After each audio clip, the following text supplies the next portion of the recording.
Salut à tous! Hello!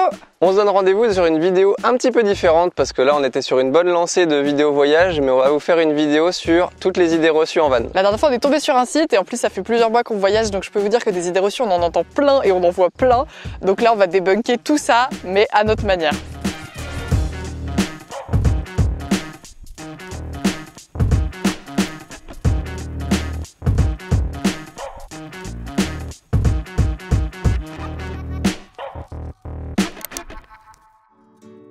Bon, on en a répertorié plusieurs sur mon téléphone parce qu'encore une fois, au fil des mois, on en a entendu plein, on en a vu plein. On va y répondre, mais on va y répondre selon notre vision et notre façon de vivre. Évidemment qu'il y a des idées reçues avec d'autres véhicules ou d'autres modes de voyage ou d'autres façons de faire. Ça collera très bien et pour nous peut-être pas du tout. En tout cas, avec ce véhicule et notre façon de voyager, on va voir si c'est des idées reçues, si elles sont vraies ou pas. Bon alors, une idée reçue, les gens qu'on rencontre sont tous incroyables.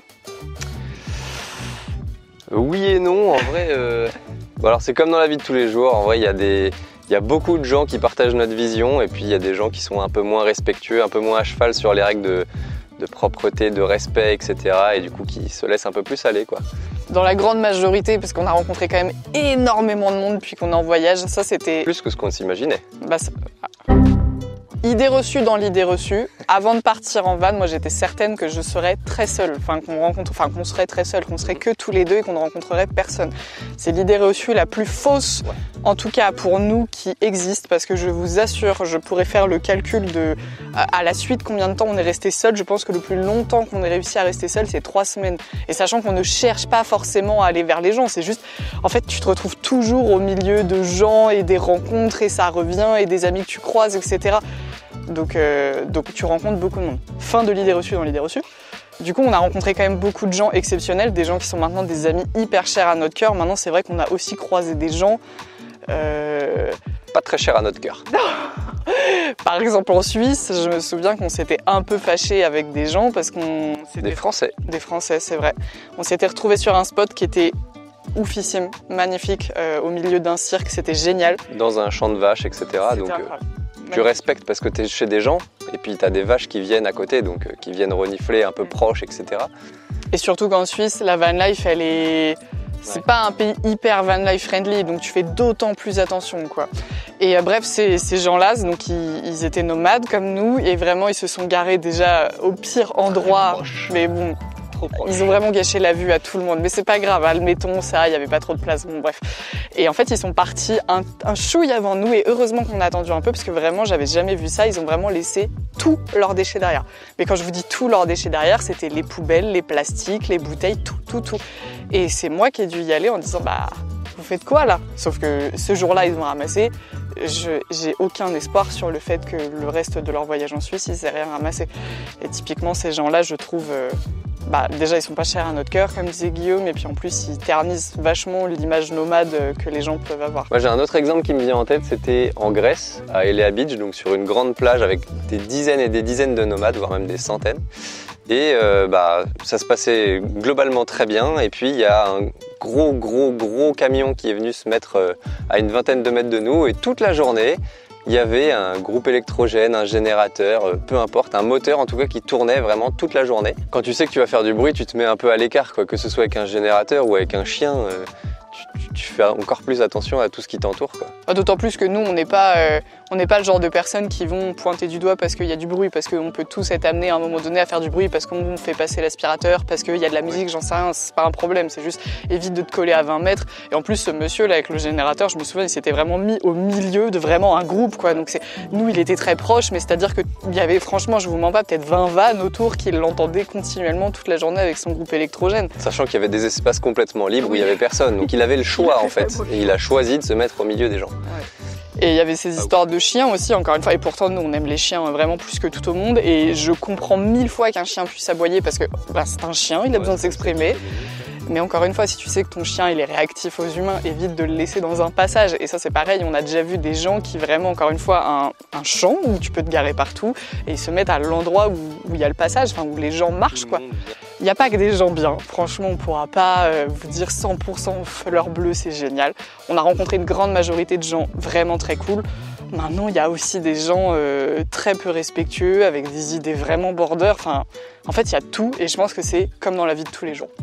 Maintenant, on va nuancer un petit peu aussi, c'est qu'on a fait des mauvaises rencontres, entre guillemets, malgré nous sur la route.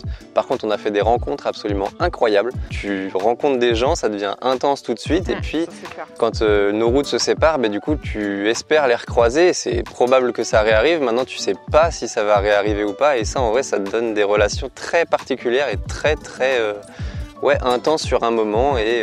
Parce que tu te dis fort, je sais que moi personnellement je suis un peu comme ça, c'est vie un peu vraiment au jour le jour, quoi. Parce que vraiment ces gens-là que tu adores et qui sont incroyables, peut-être que réellement demain tu leur dis au revoir et peut-être que tu ne les reverras jamais. Parce que peut-être que leur projet dans 2 semaines, ça sera de partir à l'autre bout du monde quand toi ton projet c'est de rester en France. Donc en fait c'est très intense quand même les relations qu'on fait.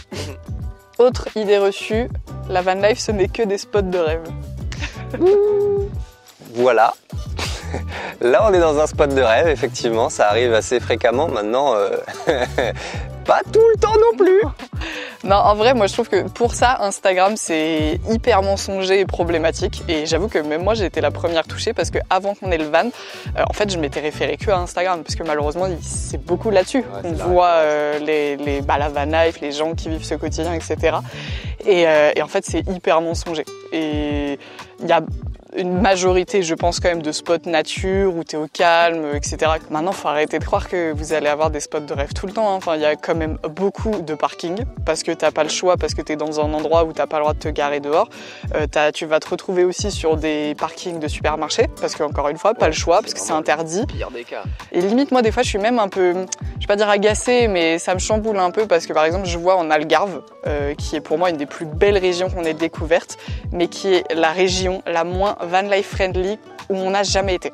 Après, alors qu'on dirait pas via Instagram. Non, voilà, c'est ça qui m'énerve, c'est que encore une fois, et même encore maintenant, je suis sûre que je vais sur les réseaux sociaux, je verrai des gens qui mettent des photos de dingue avec les portes ouvertes, vues sur la plage, les falaises, etc. Ça n'existe pas, ce n'est pas vrai. Ou alors faites-le, mais amende. Voilà, et c'est pas là où vous dormez, parce que du coup c'est interdit, c'est illégal de dormir proche du littoral en Algarve. En fait, en Algarve par exemple, mais encore une fois c'est l'exemple qui nous parle le plus, mais cet exemple-là, il peut se reproduire à énormément d'endroits. Des fois c'est juste une ville, des fois c'est une région, enfin faut faire attention, là on voyage.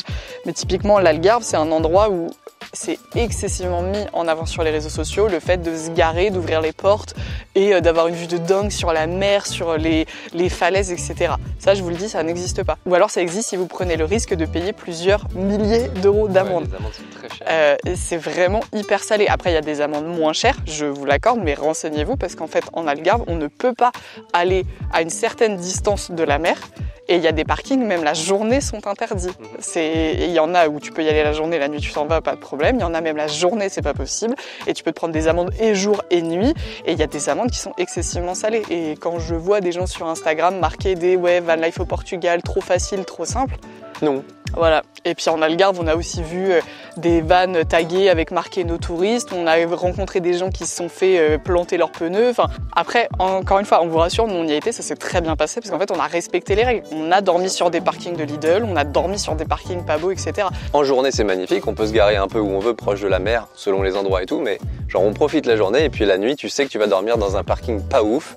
Et bah, c'est le jeu en fait pour éviter que les littoraux soient complètement infestés de mouchoirs, de PQ, de poubelles, de je ne sais quoi, que les falaises soient ravagées parce que t'amènes un camion de 3 tonnes sur un truc qui est super fragile. Bah oui, forcément en fait, pour préserver, pour que tout le monde puisse en profiter, faut jouer le jeu et aller se garer dans des parkings Lidl quoi. Nous, je sais que concernant l'Algarve, on est hyper mitigés parce que en fait, le problème, c'est qu'il y a beaucoup trop de monde dans un endroit si petit et il y a très peu d'accueil. Enfin, nous, on a trouvé, en tout cas quand on y était, qu'il y avait peu d'accueil pour recevoir les gens. Et le problème, c'est que, en fait, faut respecter ces gens, les locaux qui sont là au quotidien. Et moi, je comprends aussi que le Portugal, il est misé sur la protection de son environnement. Parce que ça va perdurer, alors que les gens qui viennent et qui sont là de passage pendant 2 semaines, c'est pas possible en fait de les laisser prendre toute la place sur le littoral. Ouais, le problème c'est qu'en basse saison, au final, une bonne moitié de l'Europe vient passer ses vacances ici pendant tout l'hiver, pendant sa retraite ou quoi, et tu passes 6 mois en Algarve ou en Andalousie. Forcément, il y a des milliers de camping-cars et de camper-vans qui viennent se poser ici. Du coup, les infrastructures, elles sont pas prévues pour quoi. Et j'ai l'impression qu'ils veulent pas développer ça justement pour éviter qu'il y ait une surpopulation de touristes l'hiver. ce que je comprends. Mais on veut pas vous décourager. Vraiment, le Portugal, magnifique. Franchement, une des régions les plus chères à mon cœur et les plus belles que j'ai vues. Juste, allez-y en connaissance de cause. C'est-à-dire que vous n'irez pas sur des spots de rêve, ce que vous voyez sur Instagram, prenez-le avec des énormes pincettes. Et peut-être que vous finirez sur un parking Lidl ou Intermarché. C'est pas pour autant que le voyage sera pas beau, parce que la journée, vous pourrez en profiter. Et là, on parlait de l'Algarve, mais il y a plein de villes qu'on a traversées. En Suisse, il y a des montagnes entières sur lesquelles on ne pouvait pas se garer. Enfin, en fait, cet exemple-là qu'on vous a donné, vous pouvez vraiment l'appliquer partout. Enfin, quand les gens ne veulent pas de van, en fait, les spots, ils seront pourris. Donc les spots de rêve, comme vous voyez sur Instagram, généralement, c'est assez éloigné de tous les endroits hyper touristiques, quoi. Bon alors, une autre idée reçue, la van life, c'est des vacances. Ça peut, ça peut, mais c'est clairement pas le cas, c'est pas notre cas en tout cas. Et je pense que c'est pas la majorité des cas non plus, puisque on rencontre beaucoup de gens qui sont full-time van life, genre qui vivent en van pour toujours, ou en tout cas sans date de retour. Ouais, après tu peux très bien louer un van sur 2 semaines, 3 semaines, 1 mois et partir sur un pays. Et du coup, c'est loin d'être des vacances au final, parce qu'au quotidien, ça pose quand même pas mal de réflexions. On a plein de ressources en quantité limitée, que ce soit l'eau, l'électricité, les eaux sales, les toilettes, etc. Et donc du coup, il faut souvent, voire très souvent, aller se remplir, se vider à droite, à gauche, trouver les endroits qui sont autorisés pour ça. Puis il y a des pays où c'est compliqué, quoi. Typiquement, là, j'ai l'idée où, par exemple, quand on était en Allemagne, nous, les poubelles, ça a été un point noir, mais ça nous a fait quitter le pays, carrément. Ouais. Enfin, on était dans un mauvais mood, c'est pas que les poubelles, vous vous doutez bien, mais... aussi la canicule. Oui, c'est hyper chaud. Enfin, vraiment, il y avait très peu de choses qui allaient à ce moment-là, donc on a quitté le pays, mais disons que les poubelles, ça a participé, où en Allemagne, ils ont un système de poubelles qui est propre au pays. Donc si t'es allemand, je pense que tout va bien, mais si tu viens en tant que touriste, c'est hyper compliqué, sachant que nous, on fait le tri sélectif, parce que c'est pas parce qu'on voyage en van on peut se le permettre, donc on le fait. Ouais. Et pour nous, c'est un devoir aussi. En Allemagne, c'était vraiment impossible. Comme on parlait pour l'Algarve, par exemple, trouver un spot où tu peux te garer et où on va pas t'embêter, où c'est safe et où c'est sûr, ça fait pas partie des vacances, parce que vraiment, ça te prend la tête et genre vraiment, c'est une charge constante toute la journée dans ta tête, où il faut que tu trouves un endroit où tu pourras te garer, où il y aura pas de problème et tu risqueras rien. Et ça, le fait de tous les jours devoir trouver un endroit où dormir, alors on a choisi, donc on se plaint pas, c'est hyper cool et la plupart du temps on est dans ce genre d'endroit et c'est royal. Maintenant, tous les jours, il faut penser à où est-ce qu'on dort ce soir. Et est-ce qu'on sera plat? Et s'il pleut, est-ce qu'on peut repartir parce qu'il n'y a pas de gadou? Ouais. Et est-ce que c'est safe? Est-ce que c'est pas trop proche d'une route? Est-ce qu'on va être discret? Enfin, vous voyez, en fait, tout ça, c'est des questions qu'on se pose pas quand on est en vacances, alors que quand on est en vie nomade tous les jours, en fait, on y pense tout le temps, quoi. Ouais, clairement, ça fait partie de notre quotidien. Après, on l'a choisi, comme tu dis, donc on peut pas s'en plaindre, mais ça prend de la charge mentale, quoi. C'est ça. Mais comme dit Guillaume, nous, on veut faire les choses bien, donc que ce soit un tri sélectif en Allemagne ou des produits biodégradables en Grèce parce qu'on doit les mettre dans la nature, et donc tout ça, c'est une charge en plus. Donc, on se plaindra jamais parce que cette vie, elle est formidable. Maintenant, est-ce qu'on peut appeler ça des vacances reposantes et tout? Alors, une autre idée reçue, c'est que l'hygiène est relayée au second plan. Waouh, pas pour nous en tout cas, parce que déjà on a une douche, on peut se laver tous les jours. Si jamais la douche n'est pas fonctionnelle, je sais pas, il pleut ou je ne sais quoi. Oui, parce qu'on a une douche extérieure. Oui, c'est vrai. Si jamais il y a trop de vent ou qu'il pleut ou je ne sais quoi, on peut quand même se laver au gants de toilette à l'intérieur. Même en hiver, il n'y a pas de souci puisqu'on a de l'eau chaude. Et même si jamais on est en panne d'eau ou je ne sais quoi, il y a toujours moyen de se laver à la lingette. Alors, c'est pas le meilleur des nettoyages, mais bon, au moins on est propre, on sent bon, quoi. Franchement, depuis qu'on est en van, on s'est toujours lavé tous les jours. Ouais. Alors que ce soit au gants de toilette, comme dit Guillaume, que ce soit à l'arrière du camion dans notre douche, que ce soit sur une aire de camping-car parce que t'as des douches accessibles, que ce soit, la dernière fois, on a trouvé une douche gratuite sur une aire de repos d'autoroute. Alors je vous garantis, c'est pas les meilleures douches de votre vie, maintenant on est propre, quoi. Ouais. Donc nous, l'hygiène relayée au second plan, je suis pas du tout d'accord sur cette idée reçue. Après, encore une fois, c'est selon nous, nos priorités et notre façon de vivre. Je pense qu'il y a des gens, peut-être, qui se douchent une fois par semaine, ça leur va très bien. Parce que l'excuse d'être nomade, et donc du coup, c'est pas choquant parce que c'est un cliché, quoi. Ouais. Maintenant, je pense qu'il y a encore plus propre que nous parce que tu as une possibilité d'avoir une douche à l'intérieur. Et donc du coup, tu prends une vraie douche tous les jours. Mais bon, en soi, je pense pas que ça change grand-chose non plus. Sachant que là, nous, je vous dis, vu qu'on voyage dans des pays où il fait chaud en hiver et plus frais en été, en fait, on arrive à se maintenir à une température qui fait que on prend notre douche dehors hyper régulièrement. En fait, les fois où on prend pas notre douche dehors, c'est soit il fait vraiment trop froid, soit il pleut, soit c'est la tempête. Soit on est sur un parking en pleine ville. Soit on est sur les parkings de Lidl. Mais c'est un peu plus compliqué. Mais vraiment, tous les jours, on s'est lavé. Donc, non, cette idée reçue, pour moi, c'est juste la priorité de chacun. En fait, si les gens veulent se doucher, ils le feront. Enfin, se laver, en tout cas. S'ils veulent pas et que c'est pas une priorité, ils le feront pas. Visiblement, on cuisine pas. En tout cas, les repas sont pas si dingues. Bah, encore une fois, ça dépend de la priorité de chacun. Mais alors, chez nous, je peux vous dire qu'on mange très bien. Pas plus tard que la semaine dernière, on a mangé des nems, un pad thaï, on a mangé du courtos kalash fait maison hier, on fait du pain très régulièrement aussi.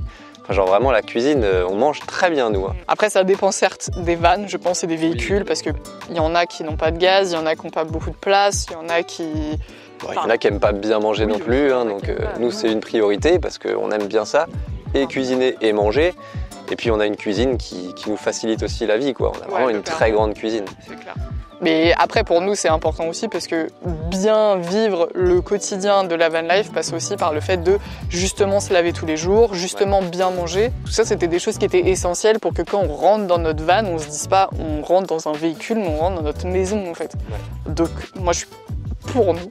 Je suis pas du tout d'accord avec ce truc-là. Nous, je sais qu'on mange très bien, on mange hyper varié, on mange plein de choses, on a une liste de recettes qu'on peut se faire quand on n'a plus d'idées. Je suis sûr qu'il y a même des gens qui vivent en maison qui mangent moins bien que nous là en van. Mais ça, c'est peut-être très personnel. Et je pense qu'il y a des gens en van qui ne peuvent pas se permettre de manger si bien par manque de temps, par manque de place, par manque de beaucoup de choses. Maintenant, on a aussi rencontré des gens qui avaient un espace hyper limité et qui faisaient quand même gâteaux, plein de choses en tout genre. Donc, c'est juste que c'est une organisation qui est quand même, on doit l'avouer, hyper différente. Débrouille, d'adaptation à ton environnement. Si tu as l'habitude de cuisiner dehors et qu'il pleut, bah du coup tu vas te contenter de, je sais pas, un petit réchaud à l'intérieur au lieu d'avoir 2 plaques, machin.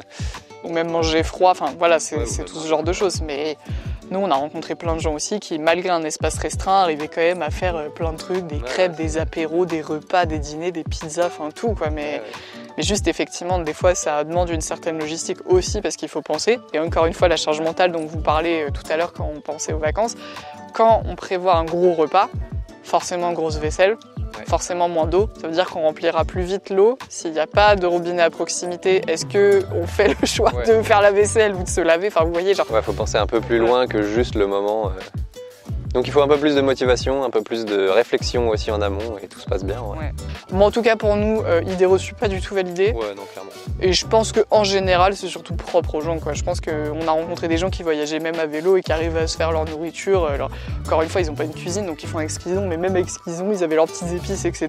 Donc, je pense que tu peux bien manger quand tu es nomade, si t'aimes ça, en fait. Et si t'aimes pas ça, que tu sois en maison ou nomade, bon, tu mangeras pas hyper bien. Le fait de vivre dans un véhicule, donc en tôle, on est toujours soit dans le chaud, soit dans le froid. Chaud en été et froid. Ouais, j'imagine. Bah ouais, ça dépend de ton isolation quoi. Nous clairement on n'a pas à se plaindre. Là on est garé en plein soleil. Vu qu'il y a une porte ouverte, une fenêtre ouverte de l'autre côté, ça fait un bon brassement d'air et du coup on n'a pas chaud du tout à l'intérieur. Alors oui, effectivement, je pense qu'en plein été, en canicule, t'as chaud, mais en vrai, t'as chaud partout. Puis s'il fait trop chaud parce qu'on est en plein soleil, bah tu déplaces ton camion, tu te mets à l'ombre et voilà. C'est surtout ça, nous on s'adapte aussi beaucoup à notre environnement. Encore une fois, on voyage dans les pays chauds quand il fait froid et inversement. Donc en soi, on a trop chaud, on a trop froid, ça n'existe pas trop. On a hyper bien isolé le van déjà de base, franchement après on a vraiment très bien isolé le van, tout le monde n'a pas un van isolé comme ça. Mais pour nous c'était une priorité parce que les chiens étant fragiles, bah, il faut absolument qu'ils ne fassent pas chaud si on reste 3 heures les fenêtres fermées ou quoi que ce soit, bah, qu'ils ne fassent pas 40 degrés à l'intérieur quoi. Donc c'est pas comme une voiture. C'est pas comme une maison non plus, c'est un entre-deux et nous ça nous va très bien. Et puis on s'adapte beaucoup à notre environnement et puis il y a un côté quand même pour nous qui est hyper essentiel, c'est qu'on est dans la nature et typiquement une canicule en pleine ville, c'est hyper étouffant. Le goudron, tout ça, ça restitue tellement la chaleur que même si dans ta maison ou dans ton appartement il fait frais, tu peux pas sortir parce qu'en fait c'est hyper étouffant. Alors que nous c'est plutôt l'inverse. Même s'il fait un peu chaud dans le camion parce que l'isolation elle fait plus le taf parce que ça restitue trop vite, en fait il suffit qu'on aille se mettre à l'ombre d'un arbre dans la pelouse ou dans une forêt. Ou une rivière. Ou dans une rivière et je vous assure que là on n'a plus du tout chaud. Il y a eu des fois en plein été on avait froid dans les forêts parce que c'est impressionnant à quel point une forêt conserve la fraîcheur. J'avoue, de ouf. Et l'humidité, du coup vraiment il faisait très bon Et puis encore une fois, le fait de voyager à l'inverse, mais du coup, on se retrouve dans des situations hyper drôles où en plein été, on a marché dans la neige et en plein hiver, on va se baigner. Donc... c'est un peu bizarre. Mais du coup, grâce à ça, en fait, on n'a jamais trop chaud, trop froid. Et alors là, pour le coup, c'est un conseil que je vais donner aux gens qui vont voyager. Faites ça en fait, si vous voulez pas avoir trop chaud dans un camion, parce que effectivement, je pense que voyager par exemple en Grèce en plein été, même avec un véhicule bien isolé et tout, c'est juste un enfer, parce qu'il fait juste trop chaud pour tout le monde, hein, même pour les Grecs qui vivent dans leur maison. Tu cherches pas l'extrême parce que c'est pas confortable du tout. Déjà on parlait de charge mentale tout à l'heure, mais alors là c'est encore pire parce qu'il faut que tu penses aux tuyaux qui peuvent geler, même à ta réserve d'eau qui peut geler, et donc du coup tu fais quoi? Sachant que tu pètes ta pompe à eau, tu pètes des trucs, enfin genre c'est... Et pareil en été, enfin genre s'il fait 40 à l'intérieur, tu fais juste rien parce que t'es mort, t'es liquéfié. Surtout qu'en plus, nous je sais qu'on avait des... Alors c'est peut-être des frayeurs qui sont infondées. S'il fait trop chaud, nous on a de la colle qui tient un peu les... Enfin on a des vis etc aussi, mais notre plafond il est collé, on a des choses qui sont collées. Trop chaud, ça tombe. Hein. Ouais. Moi je suis pas trop d'accord avec ça. Encore une fois, ça dépend de votre mode de vie et de votre façon de faire. Si vous visez des pays où il fait une température nivelée, vous aurez jamais ce problème. Si vous visez des pays où il fait 40 degrés en plein été, ah oui, vous allez avoir chaud, mais là pour le coup tout le monde aura chaud. Enfin, tu cherches les problèmes. Mais disons que si vous êtes en van dans des pays nivelés et tout, même les jours où il fait hyper chaud, tu vas te mettre à l'ombre, tu vas te mettre dans une forêt, ça passe hyper bien. Et même si tu trouves pas de lac pour aller te baigner, je vous assure que juste être au pied d'un arbre, c'est impressionnant à quel point ça rafraîchit, quoi. Alors, une autre idée reçue que j'ai vue, c'est les couples, c'est pas vivable parce qu'on est les uns sur les autres. Ouais, je comprends. Quel enfoiré. C'est vraiment pas ça. Je rigole. Bon bah vous voyez ça mène, super. Je rigole. En vrai, vu qu'on a fait ce choix à deux et qu'il n'y en a pas l'un des deux qui subit, on était préparé à ça et en vrai je trouve qu'on le vit particulièrement bien parce qu'on s'adapte bien aussi à l'autre. On est tous les deux pas trop du matin, donc au final on est un peu sur le même fuseau horaire si je peux dire. Genre on est synchronisés. On est conscient des petits défauts de l'autre et au final, ça reste acceptable, quoi. C'est clair. Pour le coup, cette idée reçue, plus largement, oui. Je pense que c'est un peu compliqué parce qu'effectivement, tu réduis ton environnement, tu le divises par 10 peut-être. Enfin, nous, on vivait dans quoi, 70 mètres carrés avant ? Ouais. On est passé à 5, 6. Ouais. Donc effectivement, tu divises de fou. Et ça, pour le coup, on peut pas le nier. Effectivement, t'es beaucoup plus les uns sur les autres parce que tu vis dans 10 fois plus petit. Dans la même pièce déjà. En fait, voilà, t'es toujours constamment ensemble. C'est ce qu'il faut se dire. Il n'y a pas même, enfin, pour tout, t'es ensemble. Tu cuisines, t'es à côté. Tu manges, t'es à côté. Tu dors, t'es à côté. Enfin, tout est ensemble. Maintenant, pour moi, si dans ton couple tout va bien, si vous êtes heureux de cette vie-là, si t'es conscient, c'est ok. D'autant plus que nous, et encore une fois, c'est notre aménagement, on l'a pensé aussi de telle sorte à ce qu'on puisse quand même circuler, on puisse rester debout, ce qui fait que même les journées où il pleut de dingue, franchement, c'est ok. Hein. Là, au jour où je vous parle, je vous mens pas, ça doit faire une petite dizaine de jours qu'on a une météo hyper incertaine, qui pleut, on pense qu'il fait beau et en fait il fait moche. Même quand il fait beau, qu'il y a du soleil, ça tonne au loin tout le temps. C'est hyper bizarre. Genre tu sais que tu vas prendre l'orage au moins une fois dans la journée. On comprend pas. On reçoit des SMS du gouvernement qui nous disent tempête et en fait il fait hyper beau. Bref, météo hyper incertaine. Ouais. Ce qui fait que du coup on prévoit pas grand chose et on est souvent dans le camion ou alors des toutes petites visites. Et ben en fait les 10 jours là ils passent très bien parce que quand il fait beau on sort et là pour le coup je vous assure qu'on a beaucoup plus d'espace que n'importe qui a une maison parce que genre on est littéralement dans... Ouais, on a un jardin infini. Nouvelles vues, nouvelles odeurs pour les chiens. Nous, on a des nouveaux endroits à découvrir. Alors même si des fois c'est juste un bord de forêt, mais c'est toujours des nouvelles choses. Après, quand on est enfermé, oui, on est beaucoup plus sur les autres. Donc pour cette idée reçue, moi je dirais oui et non. La van life, c'est que ce que l'on voit sur Instagram. Ah bah non. Grosse désillusion, bah non en fait. Comme on disait tout à l'heure, genre il y a des spots, c'est pas que des trucs comme ça, il y a des spots, c'est du béton, on est en pleine ville et il y a du bruit autour, voire même il y a des rassos de tuning dans le coin et du coup tu dors pas de la nuit ou tu dors près d'une scierie et du coup tu ne dors pas de la nuit non plus. Enfin genre oui, il y a la partie Instagram dans la van life et c'est ça qui nous fait rêver aussi. Maintenant, Et on en fait partie, nous aussi on partage les plus beaux moments, on partage rarement les moments horribles sauf sur YouTube.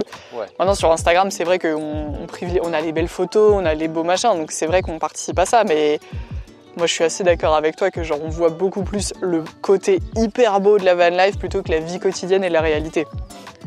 Faudrait qu'on mette des morceaux de vie où on vide les eaux usées ou Ça, on le voit pas sur Instagram. Non, c'est vrai. Je vous assure que moi, depuis le temps que je suis sur Instagram, j'ai jamais vu quelqu'un vider ses toilettes. Et pourtant, je vous assure que c'est immonde. Jamais vu quelqu'un vider ses eaux grises. J'ai jamais vu quelqu'un s'y embourber un peu, parce que les gens rigolent. Ouais, c'est vrai. Ouais. Mais voilà, tu peux t'embourber. Jamais vu quelqu'un changer 4 fois de spot parce qu'il n'arrivait pas à trouver. Enfin, effectivement, c'est vrai, on va peut-être trouver une vidéo par-ci, une vidéo par-là. Mais sur la quantité, on verra beaucoup plus un spot incroyable avec vue de rêve et des guirlandes et les gens qui sortent un home cinéma. Ça, je vous assure que ça arrive très peu quand même, par rapport à l'inverse où là tu galères à te garer, tu galères à vider ton eau, tu galères juste à te remplir des fois. Donc, est-ce que c'est Instagram? Pas du tout, enfin vraiment. Une autre idée reçue. Ouais. Celle-là va te plaire. Ah, vas-y. Vivre en van, c'est pas si cher. Comment dire c'est vrai que c'est pas si cher. Moi, j'ai l'impression que pour beaucoup d'idées reçues, l'idée c'est oui et non. Ouais, c'est pas faux. Ah, il y a à développer, ouais. Alors, la van life, c'est pas si cher. Effectivement, si tu ne bouges pas, c'est pas si cher. Maintenant, le prix du pétrole vient un peu contrebalancer tout ça. Bah ouais, c'est un peu comme tout. Nous, je sais qu'en tout cas, on va prendre notre exemple perso. Effectivement, ne pas payer de loyer, etc., c'est clairement moins cher. Ça, ouais. c'est indéniable. Maintenant, les frais d'essence, c'est quand même hyper cher. Et puis, on voyage avec un truc qui consomme plus qu'une voiture. Après, on voyage quand même dans des pays où, là, en République tchèque, c'était 1,40 € le litre. Ah bah pour le coup, je vous assure que quand l'essence, c'est ta dépense première, tu checkes à fond le prix de l'essence. Limite, on est sur la station la moins chère de tout le pays à chaque fois. Mais c'est un gros budget. C'est un budget qu'on ne peut pas enlever. Les courses, pareil, c'est un gros budget. Et là, pour le coup, c'est propre à nous. Ouais. Mais on a des frais vétérinaires qui sont énormes et qui font que du coup, on s'est fixé un budget qu'on arrive très peu à tenir pour souvent les courses, les vétos et l'essence. Et en fait, le problème, c'est qu'en van, mais ça, je pense que dans la vie de tous les jours, ça y est aussi, il y a toujours un truc qui va arriver. En fait, je pense que c'est aussi moins cher la van life parce que mine de rien, nous, vous voyez, quand on se balade en ville, on trouve que c'est le moment où on dépense le plus parce que t'es dans des cafés, t'es dans des restos, t'es dans des choses comme ça. Puis t'es plus stimulé, il y a plus de choses qui peuvent te plaire et tout. Alors qu'en van life, t'es quand même beaucoup plus dans la nature et du coup, t'as beaucoup moins d'attrait à l'achat. Ouais, c'est vrai. Donc déjà, ce genre de choses fait que forcément, ça, c'est moins cher. Oui, c'est moins cher. Je pense que c'est même vraiment moins cher. Maintenant, genre, ne croyez pas que quand vous allez partir sur les routes, ça va vous coûter 400 € à 2 pour le mois. C'est pas possible. Parce que l'essence est chère, parce que faire vos courses, ça va vous coûter. Parce que mine de rien, même si vous faites un peu moins de loisirs, il y en a. Parce que quand on voyage, forcément, il y a des visites qu'on ferait peut-être pas. Enfin, en fait, il y a plein de choses. Et puis encore une fois, les dépenses imprévues qui arrivent tout le temps. Enfin, et puis c'est pas forcément des dépenses graves, je vous le jure. Des fois, c'est payer un ferry. Enfin, c'est des choses comme ça, mais c'est des grosses dépenses, quoi. Bon, une autre idée reçue que j'ai lue, c'était vis-à-vis du ménage. Ok. En vrai, on a trouvé un rythme assez régulier et assez facile à tenir. C'est que tous les jours, un petit coup de balayette, voire même plusieurs fois par jour en fonction de là où on est. Là, c'est bien parce que l'herbe fait un peu... ouais, ça fait un peu tapis avant de rentrer. Mais alors, quand t'es au bord d'une plage, au bord d'une forêt, genre ça, tu ramènes mais un nombre de merde incalculable dans le camion, juste parce que... c'est tout petit et t'en as tout le temps sous les chaussures et puis tu retires tes chaussures à l'intérieur donc là ça ramène pas mal de merde donc un petit coup de balayette très régulièrement. Puis on a les chiens et pour le coup les chiens on peut pas leur enlever les même s'ils sont petits on peut pas leur enlever les chaussures donc c'est vrai. Et puis du coup le gros ménage c'est souvent à chaque fois que tu fais la lessive donc je dirais une fois tous les 10-15 jours, 15 jours, 3 semaines même. Où là on passe vraiment aspi dans un premier temps, il y a la lavette et puis je nettoie aussi les portes de placard, tous les trucs où je sais pas, les chaussures peuvent taper ou bien les éclaboussures de quand tu fais la cuisine. Enfin bref, je fais vraiment un gros nettoyage à ce moment-là.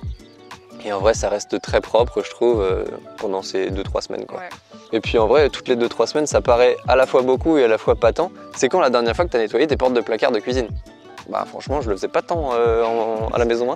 Et puis, gros avantage aussi du ménage, c'est que quand tu vis dans 6 mètres carrés, le ménage il est fait relativement rapidement. Oui, c'est clair. Ça, j'avoue que c'est très agréable. Donc, en fait, on le fait. Je pense qu'on fait plus souvent le ménage. En tout cas, la balayette là tous les jours et tout ça, ouais. on le fait tous les jours parce que ça nous prend vraiment 30 secondes. Ouais. Et après, le gros ménage, il doit nous prendre quoi, 30 minutes à tout casser? Ouais, ça dépend. Mais ouais. Donc, le ménage, est-ce que c'est sale? Moi, je suis pas hyper d'accord. Et dans tous les cas, dans tous les vannes qu'on a vus, on n'en a vu aucun où c'était crade. Non, ouais, je réfléchis, mais je vois même pas un seul. Et la dernière idée reçue, c'est qu'on vit des expériences de dingue vraiment tous les jours. Oui, oui, oui. Bon, tous les jours, peut-être pas non plus. Hein. Il y a des jours, il pleut et tu bouges pas, ou alors t'es coincé, ou t'as des galères. Enfin, genre, ça arrive comme d'habitude, mais genre, la grande majorité du temps, ouais, tu vis des expériences, je trouve, qui te font grandir, qui sont assez dingues, marquantes. Et bon, encore une fois, là, on est en traversée de l'Europe. On est confronté à une nouvelle culture tous les 15 jours parce qu'on change de pays, à une nouvelle langue, à des nouvelles architectures. Genre, à l'histoire du pays à proprement parler, je trouve que ça fait grandir avec peu de temps. Genre là, en 2 ans, j'ai l'impression d'avoir vécu au moins 10 ans de vie, quoi. C'est vrai que c'est assez incroyable. Et je trouve que même si on réduit encore un peu, le simple fait de se garer et d'avoir un nouveau paysage tous les jours, d'avoir un nouveau jardin tous les jours, ça pour moi c'est des expériences après qui sont folles parce que tu prends le temps en fait d'apprécier chaque petite chose comme ça.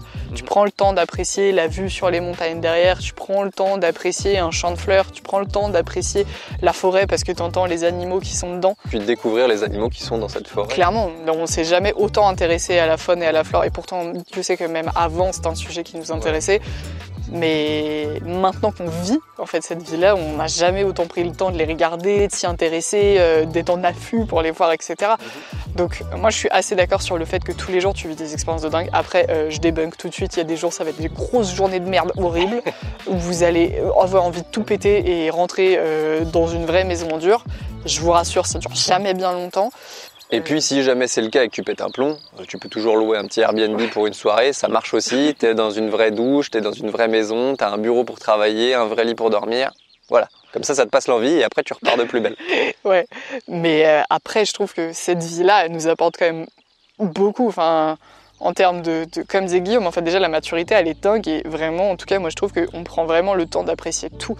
Mais chaque petite chose en fait devient quelque chose. En fait, cette vie-là fait en sorte que chaque petite chose devienne incroyable, je trouve. Donc même ramasser des coquillages sur la plage, ce qui pourrait être hyper banal, bah nous tu vois on le voit comme un truc de dingue. Hier on a fait un feu, bah trop bien, on a passé la soirée dehors, on a fait griller nos patates au feu. Enfin, vous voyez en fait chaque jour, même si il fait pas beau, même si on a eu une mauvaise nouvelle, même si machin, le simple fait de se garer ailleurs, d'avoir un nouveau paysage, de pouvoir manger quelque chose de différent, de découvrir un nouveau pays, c'est trop bien. Fait que tu découvres une autre vie, que tu apprécies le moment à fond, que tu prends le temps d'apprécier et que les expériences sont folles, quoi. Bon, je pense que la vidéo, elle est déjà bien longue. Je pense qu'elle va être très longue. Bien complète. Il y a certainement d'autres idées reçues. Si ça vous intéresse qu'on en débunk d'autres, n'hésitez pas à en mettre en commentaire et pourquoi pas faire une édition numéro 2, je sais pas quand. Ouais, effectivement. Mais là, en tout cas, on va s'arrêter là pour aujourd'hui. Surtout qu'on vous a dit la météo, elle était très changeante. Et vu le ciel qui est derrière, on va s'arrêter. On va prendre la pluie dans pas bien long. Mais en tout cas, moi j'ai trouvé ça hyper cool comme vidéo, de pouvoir juste exprimer en fait ce qu'on a sur le cœur et en fait parler de cette vie nomade et battre un peu les clichés et les idées reçues qui sont pas forcément vraies. C'est hyper intéressant aussi. Donc en vrai, j'espère que ça vous a plu, des vidéos pas voyage ou quoi, mais où juste on parle et on s'exprime sur cette vie-là. Donc si ça t'a plu, n'hésite pas à nous le faire savoir en mettant un petit pouce en l'air et puis on se retrouve dans 2 semaines pour la prochaine vidéo. D'ici là, abonne-toi et porte-toi bien. Salut!